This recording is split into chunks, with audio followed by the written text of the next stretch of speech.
What in the world is seasoned wood anyway, and who came up with the name? What is it? Let's talk about it. So to me, what seasoned means is that your wood is dry, ready to burn now. Fully seasoned, not partially seasoned. And that's one of the things a lot of guys don't realize when they're talking firewood is that, is seasoned mean that it's had a season, meaning it's dried the summer, or it's dried during the fall, or it has dried a couple seasons, or is it all the seasons, like a full year?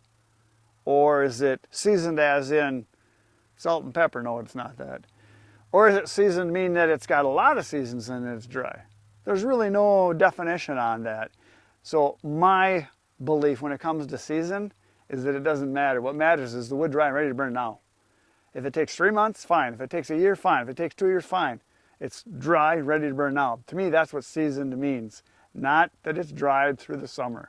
Now, a lot of people say you should have your wood cut, split, and then starting to dry at the end of the spring, beginning of summer, say around Memorial Day weekend. They say that's the time that it should happen. Or even Easter, some people say, going back even a little bit earlier yet.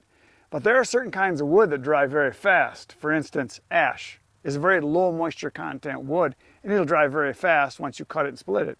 Pinyon pine, very dry, low moisture content wood. Some of your lower grade wood like aspen, your pines, your fir trees, your soft maple, box elder, that stuff dries really fast. And it's not really high moisture content to begin with, a lot of it, and it does dry fast once you split it down, and that's the key. Now, one of the things a lot of people talk about is that, oh, your wood only dries out the ends. No, that's not true. Let me demonstrate. Okay, this piece right here has its bark on it yet. On a tree, the bark is basically the skin of the tree. That's what's holding the moisture in. So if this was to be a full round, say it's a 10-inch piece, all that bark is around there, yes, the wood will dry out the ends. But that's because this has already been exposed and it's been cut, and there are openings, there's pores in there so it can breathe. But once you split it, all of this has been exposed, it will all dry. Now, oak in particular only dries about 1 inch a year, give or take. Which means if this was a round, it would dry from 1 inch from this end, but because the bark is on here, if this was solid, it wouldn't dry very fast with the bark on. But once you split it, all of these edges, so from here in, it would dry 1 inch all the way across. From here in, all the way across, it would dry. Splitting the wood is what helps it dry faster. And it dries out the ends, yes, if the bark is on, it'll dry out the ends mostly. However, splitting it makes it dry way faster. Now, what does it take to dry wood? It takes 3 things, unless you have a kiln. And not very many people have those in their back pocket. There are a few guys that have them, but the way to dry your wood, number 1, is time. That's the most important thing. Number 2 is airflow. Number 3 is sun. Now, some will say your wood will not dry in the wintertime. That is not true. I have cut very big oak logs that are like 20 to 30 inches, where I've cut all the way through on a log, several spots, when it was the middle of winter and it was below 0, and I left it overnight and I came back the next morning, still below 0, and there was frost 2 inches high on every single kerf. So the wood dries in the wintertime.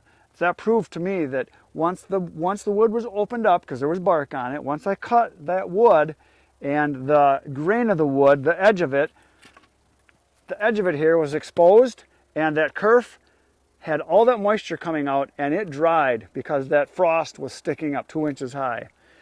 And a lot of people don't realize that in the wintertime, you're going to have sun hitting the wood, which means that it's going to warm up because the wood will actually soak up the sun and the heat. Like today, it's about 75 degrees, and this piece of wood right here is actually hot. Feels like feels like the temperature might be well over 100 degrees, like bath water warm, like nice. So your wood is always drying. Yes, there are times of the year it will dry better. Now, I believe that in the spring of the year, it dries the least because you're having a lot of cloudy days, a lot of rainy days, a lot of foggy days. You've got snow melt, you've got a lot of high humidity in the air, and you've got a lot of rainy season that time of year. And depending on where you live, I'm here in the Midwest, but springtime is a wet time, and the wood does not dry as good then. Summertime You got sun and wind and heat. You got all three things working for you. So I believe it's going to dry the most in the summertime. Probably followed by fall, where you still get a lot of wind and stuff, but then again, we get a lot of rain that time of year. Cooler temperatures, and the winter it will also dry because you have dry air in the wintertime. So it is going to dry in the wintertime. So it will dry year round. Now, when it comes to seasons, do you count one of them as a season? 2 of them, 3 of them, 4 of them, 8 of them, 2 full years for seasoning the wood? Again, to me, what it means when you season your wood, it's dry, fully dry, seasoned, and ready to burn right now. That's what seasoning to me is. Tell me in the comments, what do you think seasoning is? We got more stuff. Now, one of the things a lot of people don't realize, they think that they can tell how dry their wood is just by lifting it. Yes, if you handle a lot of wood, cut a lot of wood, you can tell, oh yeah, this is way lighter than when I cut it, or this piece is drier than this piece. You can feel it by weight. That's one indicator. So it's not one of the things, it's a 100% rule that's going to dry. Now another indicator is, did the bark come off? This piece right here, you can see the bark is peeling away. Look at that. The bark is coming off. It's lifting away from the piece of wood. Look at here, see that space there? That means that chunk of wood is dry because the wood is shrinking down, the bark is coming off. So that's another indicator, but it doesn't mean it's dry all the way to the middle, but it is an indicator. Another thing a lot of people like to do is hit the wood. This happens to be 2 pieces of hickory here. You can hear by the sound, very dry wood. So there's that. That is something you develop after a long time. Now, if you took 2 pieces that were freshly cut green pieces of wood, you whack them together, it's definitely more of a thud. But just because you hear that sound doesn't mean it's going to be wet or dry. You got to kind of know what kind of wood it is, how long it's been sitting there, how high pitched it is compared to another one that maybe isn't as green or isn't as dry, is maybe more green. So there's all those things. Another thing you can do is you can actually make a fire, put the wood in the fire. If you notice that the wood is steaming and you've got bubbles and it's sizzling out the end, that means your inside is wet. So if you try to burn it and you notice a lot of sizzling, it's wet on the inside. Another thing you can do is when you split wood open, this piece right here is very dry, and if I put my lips on this, I would feel that it's dry. If I was to split this in half and I put my lips against it, because your lips can feel moisture way faster than your hands can, and you will notice that it is either cooler or wetter on the inside if it's wet. If it is not dry on the inside. When I first split a piece open from a round, say from a tree that was a standing tree that was cut when it was dead, some of the parts of that tree can be dry, and when I'll split it, I'll put it up to my lips and I'll feel it and like, oh yeah, that's definitely dry. And I might separate it because it's dry already. So that's one of the indicators. You can use your lips to tell if there's moisture in there. But the best way to find out if your wood is dry, get yourself a moisture meter. They're 20 bucks. They're not expensive. It's a little device with prongs on it. You stick it into the wood and it tells you the moisture content of the wood. You want it below 20%. If I was to take any of these pieces and test it, because I have, they would all be in the teens, which is what you want. You want them to be 19, 18, 17, 16, 15, 14, 13 even is good. 12 is even better. It's not a teen, but it's dry wood. Now, the driest wood I've ever measured myself was wood that my dad had cut. It was 7 years old. It was off the ground on runners. It had tin over the top of it. The sides are open. It was in a big open field. It was 7 years old, and I got 7% on several pieces. 8 on some of them, 9 on others. But it was a year that we had a drought and there was no moisture for months. So that wood was super dry. Now that brings up a question a lot of people ask me. Does the air moisture make a difference on the wood? Yes and no. Now, if I was to take some of this wood and test it today, it might test, say, at 15%. On a day that is very dark, gloomy, misty kind of a day, and I was to take even a piece underneath that's not wet and I would test it, it might test 17 or 18, might be a little higher. So it fluctuates a little bit, but not much. And a lot of people think that, well, if the air moisture is, relative humidity is 70, 80%, well, wouldn't the wood be that? No, because what happens is the cells of the wood, as they dry, as it ages and weathers, the cells close down, the wood shrinks up, and it will not easily allow more moisture back in. So it's kind of actually closing up. It's closing shop. Won't let any more moisture in because it's dead. It's not living anymore. So no moisture is being transferred up and down the tree. So once it's dry, it's dry. However, if you were to take a chunk of wood, put it under water and leave it there for, say, weeks or months, yes, it probably will start to get waterlogged and absorb the moisture in. There are some woods that do not wick moisture. White oak is one of them. It does not wick moisture. That's what they make the old ships out of, white oak. It does not wick moisture. Red oak, however, wicks moisture tremendously, so it sucks the water up. A lot of other woods will suck it up too, but over time. But just in the air is not going to make that much of a difference. Fluctuate a little bit, but not a lot. Now, some kinds of woods will dry, or some species, I should say, will dry very fast. Here's a piece of ash. I can tell this is ash, even though there's no bark on it, because you can see all the lines in there from the emerald ash borer, and I can also look at the grain of the wood, and I can see this is ash. Now, ash moisture content from a live living tree, which there aren't very many of anymore, the moisture content on a piece of ash will be somewhere in the high 20s, 27, 28, 29, right in there, usually below 30, even on a live tree. Whereas if you take a piece of oak, it can be 45, 46, 47, 48%. Cottonwood can be 50% or higher moisture content. So it does vary. Now, some wood will dry faster because it has lower moisture content. Ash is one of them. Pigeon pine is one of them. Ironwood, very dry wood, dries very fast. Now, some of the wood that is your nut woods, the woods that are the oaks, the almond wood, the hickories, they will dry slower because they have more moisture content. Apple is another one, by the way. Fruit trees in general are very moist because they're growing fruit. So the trees that are producing a crop, nuts, fruit, are more moist. They have a heavier grain, tighter grain, and they take longer to dry because they have more moisture in them and they're more dense wood as far as the actual fibers. So that'll take longer to dry. So some wood, like I mentioned, the ash, 2 or 3 months it can be dry, especially if you split it small enough. And that's another thing you can do to speed up this process of drying or seasoning. The thinner you split it, the faster it'll dry.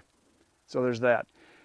Most people will have their wood hand size if they're using it for personal use, for a fireplace, fire pit, or if they got a small wood stove or something like that. But if you got a boiler, you're going to have bigger chunks because boiler people like bigger chunks because it's a big stove, it's a big firebox, and that's just what they like to do. However, just because you got big wood doesn't mean it's fully seasoned because, like I said, if you take a big chunk of oak and it's a year old, the center of that could still be wet, which is why a lot of people that burn wood for heat and have a boiler, they think they got to have these big pieces they throw in there because the next morning, they call them their all-nighters, the big ones, the next morning they still have coals in there. Well, the reason they have coals in there is because that big chunk of wood that they have is still moist on the inside, and as it burns, it's burning off that moisture in the form of steam going up the chimney, 30% loss of heat, and then in the morning they think, oh, that's really good wood, they got coals. Well, no, you lost a lot of heat efficiency because your wood wasn't very dry. Dry is the best, below 20%. Anything above that, you're going to have creosote buildup, you're going to have a slower burn, you're going to get less heat from the wood. That's a fact. Some of you don't believe it, but it's a fact. If you're cutting dead standing wood, so you cut oak trees or ash trees and the bark's all falling off of it, that stuff's going to dry really fast. The wood I have way over there, if you guys can see it, in the log piles, that is oak that I bought not long ago, and it was cut from dead standing trees that have been dead for years. Anywhere from 4 years to 5 or 6 years even, that stuff stands, and it's very dry when I get it. 50% of that wood I could burn right now. It would be below 20%. Another 25% of that is maybe in the mid or low 20s because it's a bigger chunk and it might be a little wet on the inside. And then some of the bigger ones might be even a little more wet yet on the inside, but the outsides will be dry. So that stuff will dry really fast, which is why I buy it. It's really good wood. I can turn it around faster, which is one of the reasons a lot of people that sell wood don't like oak. It has to sit and dry so much longer unless you got a kiln in your back pocket. But if you got a kiln, you can dry it faster. You can usually dry it in a couple days, so that's nice. Another thing you can do to make sure your wood is fully seasoned dry, ready to burn right now, store it in the proper place and store it in the proper way. So that's actually 2 things. So proper place, in the open, where the sun and wind can hit it all the time. Now I see people that will stack wood and they'll have it underneath an evergreen. They'll be underneath a pine tree or a spruce tree, and it's solid woods all around there, and the sun never hits the wood. And then they'll, to make it even worse, they'll put a tarp over it, thinking they got to keep it dry. That's a mistake. You want the wood to breathe as much as possible. You want the wind and sun and air movement through that wood as much as possible. Do not store it in a place where it never gets sun. Some people will stack their wood along the north side of their house. And on the north side of your house, what do you have? Shade. That's a bad place to put your wood. If you want your wood to dry, Put it on the south side if you're going to stack it along the house or the garage. South side, you're going to get, as the sun comes up in the east, you're going to get sun on it all day long as it goes down in the west for most of the year. Shade is in the north, sun is in the south. Another thing that affects the speed in which your wood will dry is where you are. Now, I'm in the Midwest here, so our summers are fairly dry. I mean, we do have rain, but we do have heat and wind and sun. The falls are pretty good too. Winter we get snow, spring we get a lot of rain now. But if you are in, say, the southwest part of the United States, or an area where there's very dry, arid conditions, where you get only a few inches of rain in a year, your wood's gonna dry way faster. You probably got more sun, more dry weather, so your wood will dry fast. But if you live in, say, the Pacific Northwest, where it rains every other day, and everything is dark and gloomy, and people are depressed, you're gonna probably have your wood dry very slow. So the more rain, the more clouds, the less airflow, the more humid your air, it will dry slower. So where you are does matter. And I've had people that are down south tell me they have a lot of rain. People down in the far, far southern states, even along the Gulf of Mexico, they said their wood dries very slow because they get rain so often, it's always so humid. They get the heat, but they got tons of humidity. We had humidity last week. We had very high humidity and high temperature, so it was miserable outside. Today's 75 degrees and it's dry. It's a beautiful day to be alive in the wood yard, like most other days. But there are days like today, this wood will dry very fast. Now in the wintertime, you're still going to have the wood dry because this wood has sun on it, and this is actually hot right now. I can feel it, it's actually hot. So if the air temperature is 75 degrees, and this piece of wood with my hand on here, this is like nice warm bath water temperature, probably 100 degrees, I don't know. It's warm, so it's going to dry. Because the wood is stacked loose like this and not packed in tight, it's also going to dry a lot faster. One of the things a lot of people don't think of is that when you stack your wood, you're layering it on top of each other, packing it in tight, small space.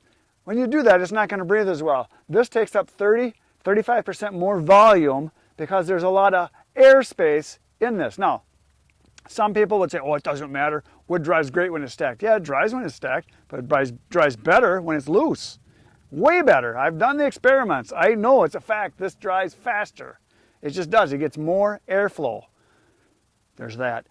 So if you were to take, for instance, say you take a laundry basket. You know what a laundry basket looks like? Fill it full of wet towels. And you take that basket of wet towels and you put it in the shade under a tree. You don't take the towels out. You leave them sit there. Do you think those towels are going to dry very good? Not very much. What if you take that basket and put it into the sun? Oh, the sun is hitting the top one, so it'll help dry it, but is the middle and the bottom going to be dry? Or is the water just all going to go down and sit there in the bottom? What if you were to put a fan on that basket? Oh, that's going to help speed it up, which is airflow.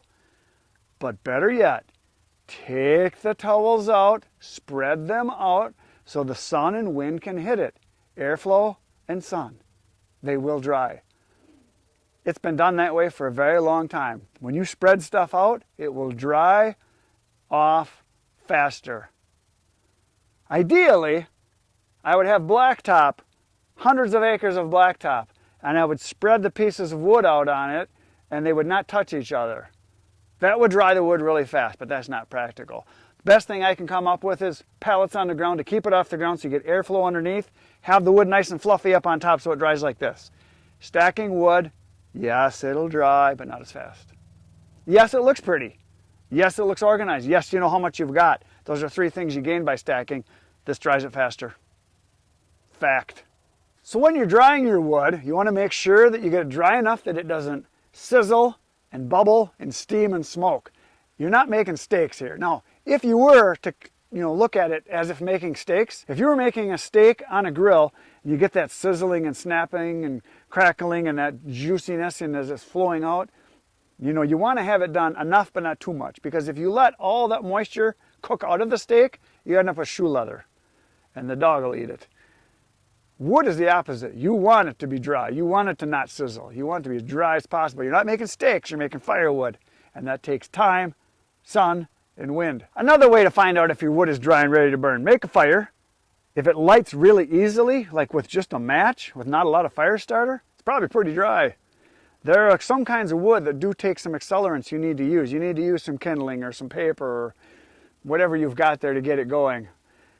Definitely, the wood that is dry will start easier, which is why pine, aspen, box elder, cherry is another one, soft maple, they start really easy because they generally dry faster than most of the other woods, so they'll start easier. Whereas your more dense wood, your fruit trees and your nut trees, oaks, hickory, almond, pear, apple, that kind of stuff, will burn much slower and it'll be harder to get to burn. So when I start a fire, I generally want to use the faster burning wood first to get it going and then throw on the longer burning wood later, which is why mixing your wood species as you're burning is a very good idea actually. So don't be a wood snob and think you can only burn one kind of wood. It all burns. Some wood burns faster, some wood burns slower. It's all good. So my definition of seasoned wood means that it's dry, ready to burn now. Stuff like this. Stuff that sounds like, stuff like this right here. This is dry and ready to burn right now. This is hickory and it's awesome. It's a beautiful sound. That's all I got for today, folks. I'll be back tomorrow morning, 5:30 a.m. with another video for you. Right now, go watch all the other videos. There's 1,500 on my channel. Good night, Irene.